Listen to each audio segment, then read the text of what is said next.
Hello friends, இன்னைக்கு வீடியோவில் நம்ம ஒரு புது சப்ஜெக்ட் ஸ்டார்ட் பண்ண போகிறோம்.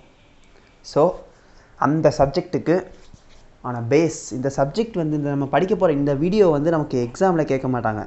ஆனால் இந்த டாபிக் நமக்கு தெரியாமல் ஒரு அக்கௌண்ட்ஸ் அப்படிங்கிறது போட முடியாது. பிகாஸ் அக்கௌண்டிங்கோட பேஸ் என்னன்னு கேட்டிங்கன்னா கோல்டன் ரூல்ஸ் ஆஃப் அக்கௌண்டிங். இந்த கோல்டன் ரூல்ஸ் தெரியாமல் ஒரு பர்சனோ ஒரு ஆடிட்டரோ இல்லை ஒரு சாதாரண ஒரு காலேஜாக இருக்கட்டும் ஸ்கூலாக இருக்கட்டும் எந்த ஒரு ஸ்டூடெண்ட்டும் இந்த கோல்டன் ரூல்ஸ் தெரியாமல் அக்கௌண்ட்ஸ் போட முடியாது. ஃபஸ்ட்டு கோல்டன் ரூல்ஸ் அப்படிங்கிறது மூணாக பிரிக்கிறாங்க.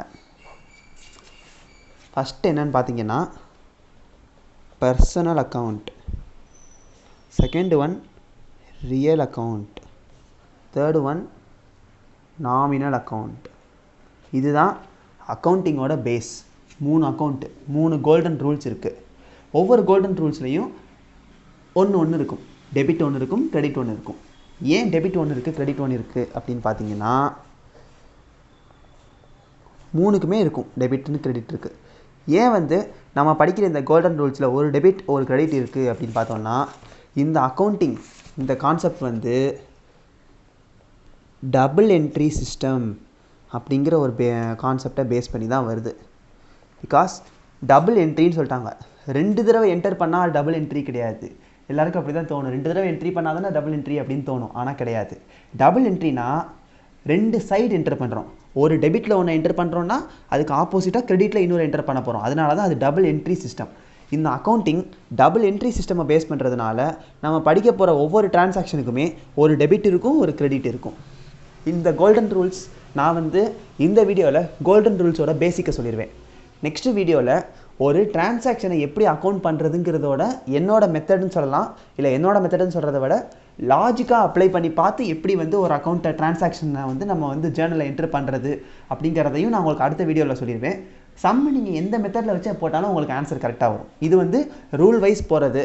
நான் அடுத்த வீடியோவில் சொல்ல போகிறது பார்த்திங்கன்னா நமக்கு வந்து லாஜிக்கலாக அப்ளை பண்ணி எழுதுகிற மாதிரி இருக்கும்.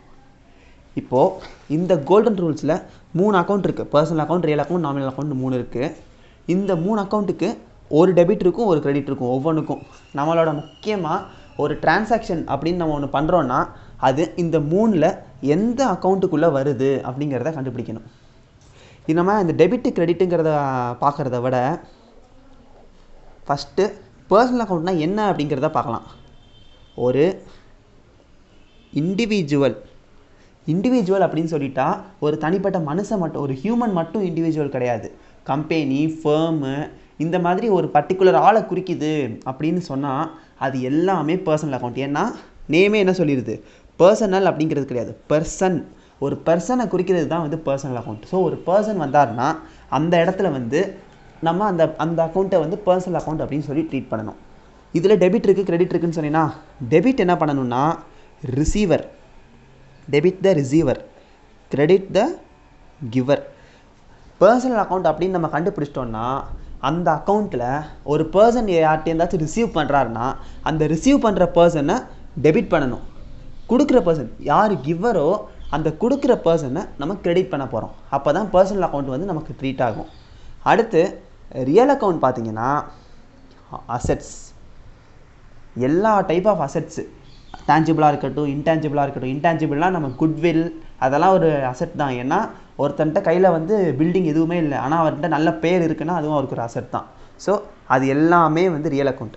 அந்த ரியல் அக்கௌண்ட்டில் எதெல்லாம் டெபிட் பண்ண போகிறோன்னா வாட் கம்ஸ் இன். ஒரு பொருள் உள்ளே வந்துச்சுன்னா அதை டெபிட் பண்ணுங்கள். அதே மாதிரி அந்த பொருள் வெளியே போச்சுன்னா அதை கிரெடிட் பண்ணணும். இங்கே என்ன பார்த்தோம், debit the receiver, credit the giver. இங்கே ரியல் அக்கௌண்ட்டில் asset debit what comes in, உள்ளே வந்துச்சுன்னா டெபிட் பண்ணணும், வெளியே போச்சுன்னா கிரெடிட் பண்ணணும். Nominal account last type. Debit all expenses and losses. எல்லா எக்ஸ்பென்சஸ் இருக்கும், நம்மளோட செலவு, எல்லா செலவு அண்ட் லாஸஸை ஃபுல்லாக டெபிட் பண்ணுறோம். கிரெடிட் என்னென்னு பார்த்தீங்கன்னா ஆல் இன்கம்ஸ் அண்ட் கெயின்ஸ், நம்மளோட வருமானங்கள் அண்ட் ப்ராஃபிட்ஸ் எல்லாத்தையும் கிரெடிட் பண்ணுறோம். இதுதான் நாமினல் அக்கௌண்ட். நாமினல் அக்கௌண்ட் சொல்கிறது பியூர்லி வந்து மிஸ்செலேனியஸ்ன்னு சொல்லலாம். இதில் வரா எல்லாமே இதுக்குள்ளே வந்துடும். அதில் வந்து எக்ஸ்பென்ஸ் லாஸாக இருந்துச்சுன்னா ஃபுல்லாக டெபிட் பண்ணணும், அண்ட் இன்கம் அண்ட் கெயின்ஸாக இருந்துச்சுன்னா அதை வந்து கிரெடிட் பண்ண போகிறோம். இதுதான் வந்து கோல்டன் ரூல்ஸ் ஆஃப் அக்கௌண்டிங்.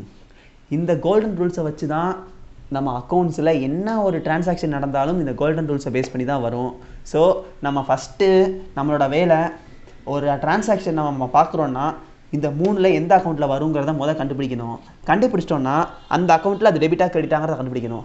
கண்டுபிடிச்சிட்டா ஆட்டோமேட்டிக்காக நம்ம ஒரு ஜேர்னல் என்ட்ரி ஈஸியாக ஃப்ரேம் பண்ணிடலாம். இது அக்கௌண்டிங் ரூல் படி ஃபாலோ பண்ணோம்னா. நெக்ஸ்ட் வீடியோவில் இந்த ரூல்ஸ் எதுவுமே தேவையில்லை, ஆனாலும் நம்மளால் ஜேர்னல் என்ட்ரி போட முடியும். எப்படி அப்படிங்கிறத நம்ம அடுத்த வீடியோவில் பார்க்கலாம். ஏதாச்சும் டவுட்ஸ் இருக்குன்னா கமெண்ட் செக்ஷனில் கேளுங்க ஃப்ரெண்ட்ஸ். அண்ட் இந்த வீடியோ கண்டிப்பாக எல்லாருக்கும் யூஸ்ஃபுல்லாக இருந்திருக்கும். இந்த வீடியோவில் not only for CMA golden rules அப்படிங்கிறது ஸ்டார்டிங் ஃப்ரம் 11th அக்கௌண்ட்ஸ் ஃபீல்டில் யாராக இருந்தாலும் இந்த கோல்டன் ரூல்ஸ் யூஸ்ஃபுல்லாக இருக்கும். ஸோ இந்த அக்கௌண்ட்ஸ் ஃபீல்டில் இருக்கிற எந்த ஃப்ரெண்ட்ஸுக்கு வேணாலும் இந்த வீடியோ யூஸ்ஃபுல்லாக இருக்கலாம். ஸோ உங்களோட ஃப்ரெண்ட்ஸ் எல்லாருக்கும் ஷேர் பண்ணுங்கள். சப்ஸ்கிரைப் பண்ணாதவங்க மறக்காமல் சப்ஸ்கிரைப் பண்ணுங்கள். தேங்க்யூ.